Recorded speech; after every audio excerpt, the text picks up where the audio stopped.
आज मैं magnetic effect of current and magnetism के लेक्चर नंबर 2 में इसके अंतर्गत हम magnetic force, rules of finding direction of magnetic field, जिसमें से दो रूल के बारे में हम डिस्कस करेंगे, राइट हैंड थंब रूल और दूसरा है मैक्सवेल और स्क्रू रूल के बारे में।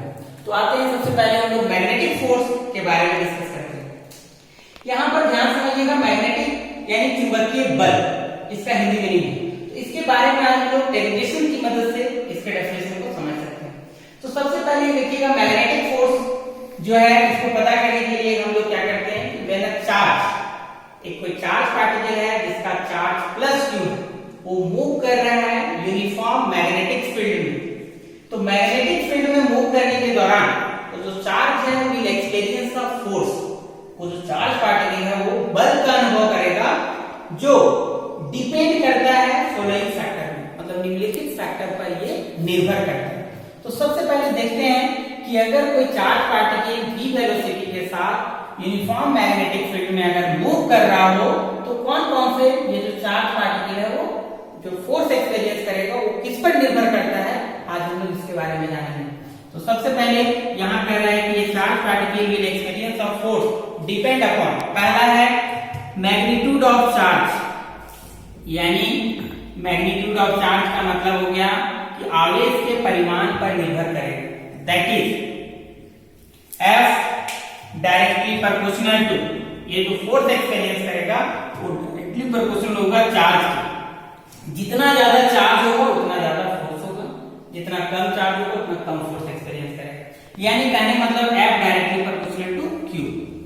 दूसरा है strength of magnetic field, strength of magnetic field, यानी कहा गया कि जो फोर्स एक्सपीरियंस करेगा वो डायरेक्टली प्रोपोर्शनल होगा B के, यानी स्ट्रेंथ ऑफ मैग्नेटिक फील्ड। पिछले वीडियो में मैंने बताया स्ट्रेंथ ऑफ मैग्नेटिक फील्ड को B से डिनोट करते हैं, इसे यहाँ F directly proportional to B लिखिए। तीसरा है vertical component of, vertical components of, vertical component of velocity, यानी कहने का मतलब है कि वर्टिकल कंपोनेंट यहाँ पर देख सकते हैं कि यहाँ पर अगर चार्ज v वेलोसिटी के साथ मूव कर रहा है और ये थीटा एंगल बना है मैग्नेटिक फील्ड के साथ, तो यहाँ पर अगर हम इस दो ये जो थीटा है वो दो कंपोनेंट में टूट जाता है, जिधर आपका एंगल होता है उधर v cos थीटा और जिधर आपका एंगल नहीं है उधर v sin थीटा। तो ये वर्टिकल कंपोनेंट हुआ और ये हॉरिजॉन्टल कंपोनेंट, तो ये निर्भर करता है वर्टिकल कंपोनेंट ऑफ वेलोसिटी, यानी इस पर निर्भर करेगा, दैट इज यहां लिख सकते हैं F directly proportional to V sin theta. Equation number क्या हो गया 3। अब हम क्या करते हैं, तीनों इक्वेशन को कंबाइन कर देते हैं, यानी combining all these factors we get. अगर हम तीनों फैक्टर को, जितना भी तीनों फैक्टर पर निर्भर कर रहा था, तीनों को अगर हम कंबाइन कर दें तो क्या बनेगा, F directly proportional to Q B V sin theta. अगर ये पॉजिटिव साइन को हटाते हैं उसकी जगह एक सुटेबल कांस्टेंट देते हैं जिसको हम K लिखते हैं, तो Q B V sin theta, where जहां पर K क्या है, K is the proportionality constant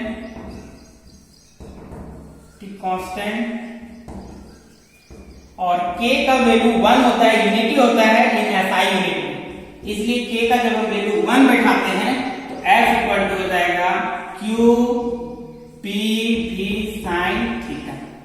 ये आपका एक्सप्रेशन हो गया। लेकिन अगर हम वेक्टर फॉर्म में एक्सप्रेस करना चाहते हैं, इन वेक्टर फॉर्म में अगर हम लिखते हैं तो F equal to Q V cross B, इसी को यहाँ पर Q V cross into B अगर हम लिखेंगे V क्रॉस B, तो इसी को this is called magnetic force. देखिए इस एक्सप्रेशन को फिर से समझ लेते हैं कि एक कोई चार्ज पार्टिकल जिसका चार्ज प्लस q है, ये मूव कर रहा है एक यूनिफॉर्म मैग्नेटिक फील्ड में v वेलोसिटी के साथ और कोई पर्टिकुलर एंगल थीटा बनाया है विथ मैग्नेटिक फील्ड के साथ, तो यहां पर ये जो चार्ज पार्टिकल है वो एक्सपीरियंस करता है एक फोर्स का, बल का, जो डिपेंड करता है फॉलोइंग फैक्टर पर, निम्नलिखित फैक्टर पर निर्भर करता है। तो पहला है कि जो चार्ज पार्टिकल जो है, जो फोर्स जो एक्सपीरियंस करेगा वो हमेशा डायरेक्टली प्रोपोर्शनल होगा मैग्नीट्यूड ऑफ चार्ज के, यानी F directly proportional to Q। दूसरा है जो फोर्स एक्सपीरियंस करेगा वो हमेशा डायरेक्टली प्रोपोर्शनल होता है स्ट्रेंथ ऑफ मैग्नेटिक फील्ड, यानी जितना ज्यादा मैग्नेटिक फील्ड का स्ट्रेंथ होगा उतना ज्यादा वहां पर फोर्स एक्सपीरियंस करेगा। तो F directly proportional to B। और तीसरा है वर्टिकल कंपोनेंट। यहाँ वर्टिकल कंपोनेंट कैसे आया है समझ सकते हैं, थीटा है तो जिधर आपका एंगल होगा उधर v cos थीटा लिखते हैं, और जिधर आपका एंगल नहीं उधर v sin थीटा। अब इसके बाद अगर हम देखते हैं वर्टिकल कंपोनेंट क्या है, F directly proportional to v sin theta. ये तीनों जो अब फैक्टर है तीनों को कंबाइन कर देते हैं, combining all this factors we get, ये सारे फैक्टर को अगर हम कंबाइन कर देते हैं then we get F directly proportional to QBV sin theta. Positive sign को हटाने के लिए सुटेबल कांस्टेंट देते हैं, यानी यहाँ पर k देते हैं। तो k यहाँ पर कॉन्स्टेंट कांस्टेंट है, लेकिन k का वैल्यू 1 होता है जब हम SI यूनिट की बात करते हैं। तो F इक्वल टू यहाँ 1 हो जाएगा QBV sin थीटा। यहाँ पर आपका जो एक्सप्रेशन आया वो मैग्नीट्यूड के फॉर्म में अगर हम एक्सप्रेस करना चाहें तो F equal to QBV sin theta. लेकिन अगर हम वेक्टर फॉर्म में, यानी वेक्टर के फॉर्म में अगर एक्सप्रेस करें F इक्वल टू या Q V क्रॉस B, यही है, this is called magnetic force. अब हम लोग इसका डिस्कशन जान लेते हैं, इसका स्पेशल केस क्या है इसके बारे में जानते हैं। तो स्पेशल केस देखिए, यहाँ पर स्पेशल केस, इस केस में अगर हम देखें कि पहला अगर हम देखें यहाँ पर इफ अगर थीटा का वैल्यू 0 डिग्री हो, 0 डिग्री हो जाए तो इस फिगर से ही आप लोगों को पता चल गया होगा कि यहाँ पर ये मैग्नेटिक फील्ड का जो डायरेक्शन है इस डायरेक्शन में है, और यहाँ पर अगर हम देखें कि चार्ज पार्टिकल इस तरीके से यहाँ पर थीटा एंगल बना रहा था V, और यहाँ V cos थीटा और V sin थीटा था। तो ये थीटा यानी जो वेलोसिटी, जो चार्ज का वेलोसिटी होगा, यानी ये और ये दोनों एकदम सेम डायरेक्शन में होता है, पैरेलल होता है। जो चार्ज जो मूव करेगा v वेलोसिटी के साथ, वो चार्ज मैग्नेटिक फील्ड के एकदम पैरेलल अगर मूव करे तो वहां पर आपका थीटा का वैल्यू कितना होगा, 0 डिग्री। अब 0 डिग्री होगा तो v है, अभी हम लोग जस्ट पढ़े कि F equal to QBV sin theta. ये एक्सप्रेशन जस्ट हम लोग यहां से देखें QBV sin थीटा। अब हम लोग क्या करते हैं कि इस के जगह में थीटा का वैल्यू को कितना डिग्री बैठा देंगे, 0 डिग्री। अब 0 डिग्री जैसे बैठाइएगा यहाँ पर साइन 0 का वैल्यू कितना होता है, 0 होता है। साइन 0 का वैल्यू 0 होता है, इसलिए हम लोग क्या करेंगे यहाँ पर 0 इंटू समथिंग यानी 0, यानी मैग्नेटिक जो फोर्स होगा यानी 0 होगा। कब, जब चार्ज मूव करेगा इन the direction of magnetic field, यानी मैग्नेटिक फील्ड के अगर और डायरेक्शन में अगर मूव करे, अगर वहां पर ये दोनों एक दूसरे के पैरेलल अगर हो जाए, ये भी इसी डायरेक्शन में होगा ये भी यही, तो दोनों के बीच का एंगल 0 डिग्री होगा, और 0 डिग्री होने के दौरान आपका मैग्नेटिक फोर्स कितना होगा, 0। यहाँ कोई तरह का मैग्नेटिक फोर्स नहीं लगेगा। दूसरा केस, अगर हम दूसरा केस यहाँ पर देखें, इस केस को आप खुद समझ सकते हैं, बहुत ही आसान है, बहुत ही सिंपल है। दूसरा केस अगर हम बात करें कि अगर थीटा का वैल्यू 90 डिग्री हो जाए, 90 डिग्री कब हो, जब ये चार्ज पार्टिकल मूव करेगा perpendicular to the magnetic field, यानी यही आपका क्या होता है एकदम इस तरीके से। अगर ये 90 डिग्री एंगल बना के अगर मूव करे तो वहां पर मैग्नेटिक फील्ड के परपेंडिकुलर जब होगा तभी आपका थीटा का वैल्यू 90 डिग्री होगा। तो 90 डिग्री में क्या होता है, देखिए वी है, ये हम लोग के पास एक्सप्रेशन है F equal to QBV sin theta. अब put the value of theta equal to 90 degree, इसलिए therefore F equal to QBV sin 90 degree. अब sin 90 जैसे कीजिएगा sin 90 का वैल्यू 1, तो F इक्वल टू क्या हो गया QBV, यानी यहां पर जो एक्सप्रेशन आया वो आपका कुछ वैल्यू आया QBV, यानी यहां पर मैक्सिमम फोर्स एक्सपीरियंस करेगा। यानी कहने का मतलब क्या हुआ कि जब चार्ज पार्टिकल मूव करेगा perpendicular to the magnetic field, यानी ये मैग्नेटिक फील्ड इस डायरेक्शन में और ये चार्ज पार्टिकल इसके परपेंडिकुलर हो जाए, तो वहां पर इस जगह पर अगर देखें तो 90 डिग्री होगा। 90 डिग्री में जो मैग्नेटिक फोर्स होगा वो हमेशा जो मैग्नेटिक फोर्स जो एक्सपीरियंस करेगा वो मैक्सिमम होगा। एक तीसरा केस है, यहीं पर समझ लेते हैं। केस नंबर अगर 3 देते हैं यहां पर तीसरा, कि अगर थीटा का वैल्यू 180 डिग्री हो, 180 डिग्री कब होगा?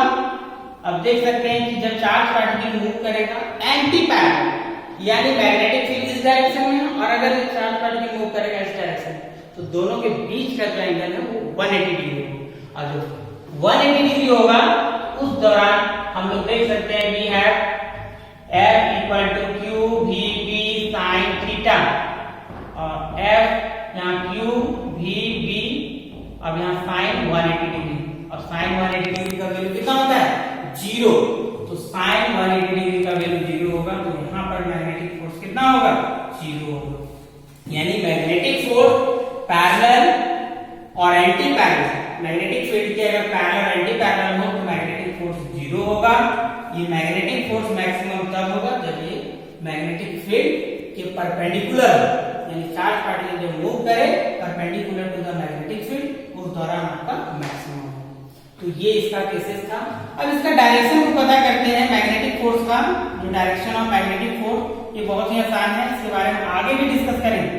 तो डायरेक्शन ऑफ मैग्नेटिक फोर्स को लिखते हैं, direction of magnetic force is perpendicular to the plane containing V and B। यहाँ देख रहे हैं V और B का क्रॉस प्रोडक्ट, तो यहाँ पर कहने का मतलब है कि जब हम लोग देखिएगा इसका जो डायरेक्शन है वो हमेशा परपेंडिकुलर होगा V क्रॉस B, यानी V और B के क्रॉस प्रोडक्ट में हमेशा ये परपेंडिकुलर होता है। इसको हम लोग जानने के लिए आगे हम लोग रूल पढ़ेंगे, लेकिन यहाँ पर ध्यान में रखना है कि हमेशा मैग्नेटिक फोर्स का जो डायरेक्शन होता है वो परपेंडिकुलर होता है to the plane containing V and B। V और B के प्लेन पर हमेशा परपेंडिकुलर होता है।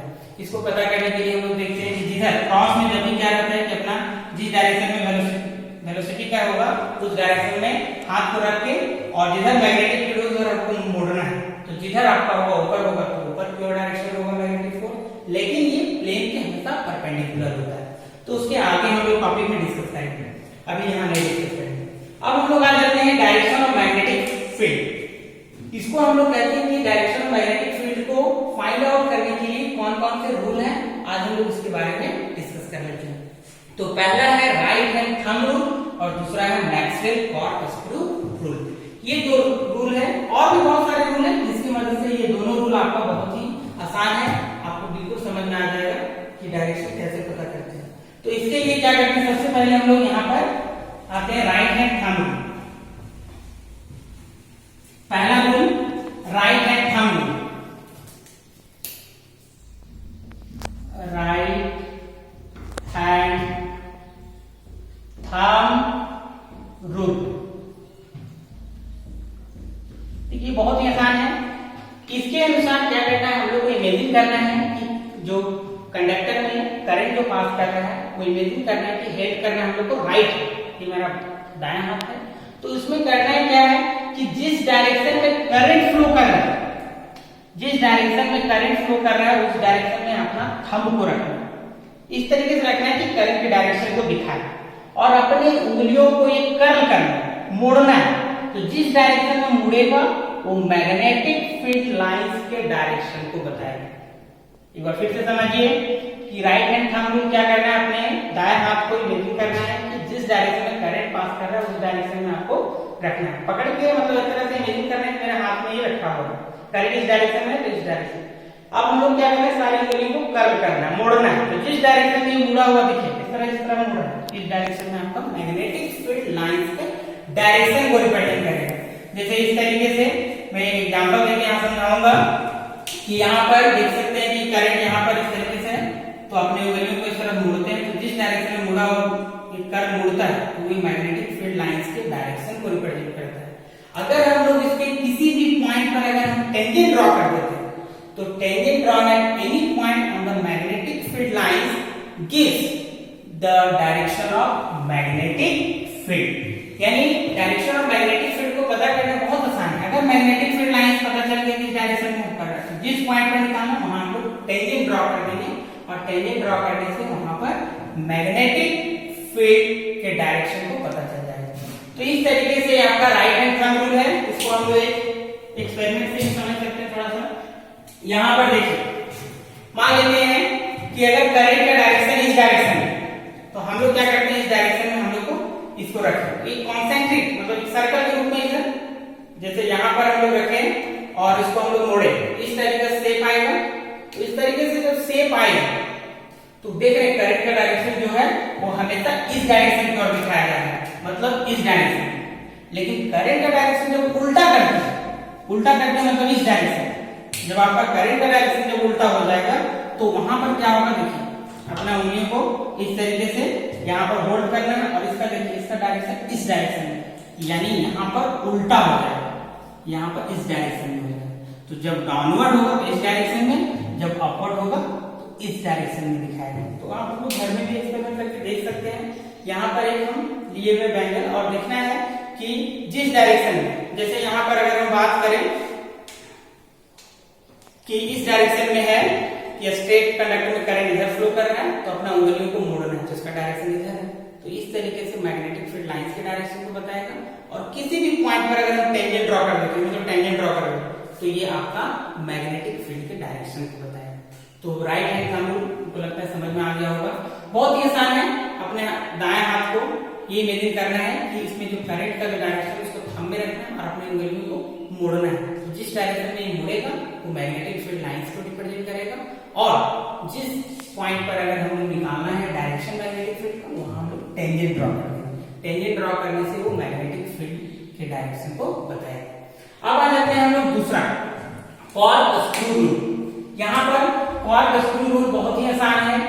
कॉर्क स्क्रू, यहाँ पर हम लोग मैक्सवेल है, मैक्सवेल कॉर्क स्क्रू रूल, इसके बारे में जानते हैं। तो ये रूल बहुत ही आसान है।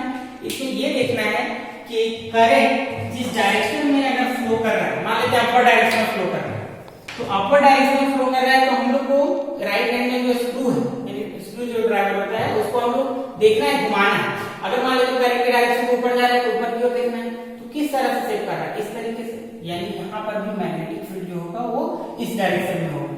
और मैग्नेटिक फील्ड लाइंस का डायरेक्शन पता चल जाने के बाद किसी भी पॉइंट पर अगर हम टेंजेंट ड्रॉ करते हैं तो वहां पर मैग्नेटिक फील्ड के डायरेक्शन को हम पता कर सकते हैं।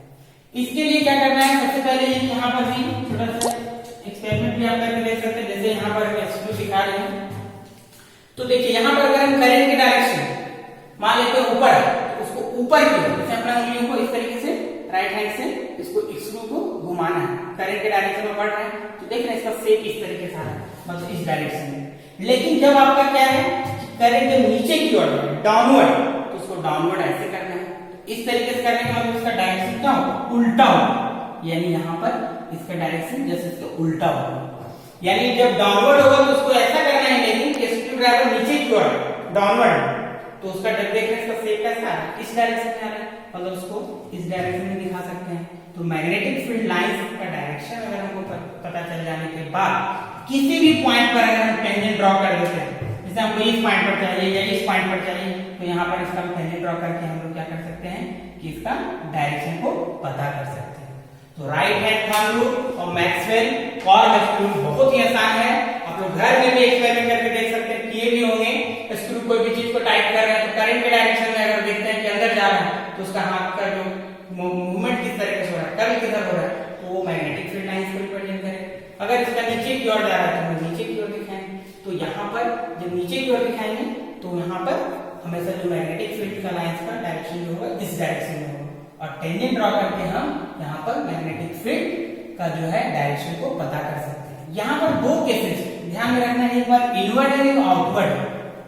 तो मैग्नेटिक फील्ड जो है, magnetic field perpendicular to the plane in the direction of upward direction, अगर ये अपवर्ड हो, बाहर की ओर हो, तो अपवर्ड के केस में हम लोग डॉट से डिनोट करते हैं, और magnetic field is perpendicular to the direction of in downward direction, अगर डाउनवर्ड डायरेक्शन में हो तो वहां पर हम लोग क्रॉस से दिखाते हैं।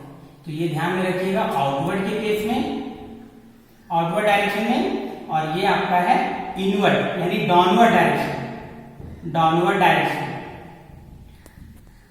इस केस में याद रखिएगा कि आउटवर्ड मतलब बाहर की ओर और डाउनवर्ड या इसको हम लोग इनवर्ड बोल सकते हैं, अंदर की ओर।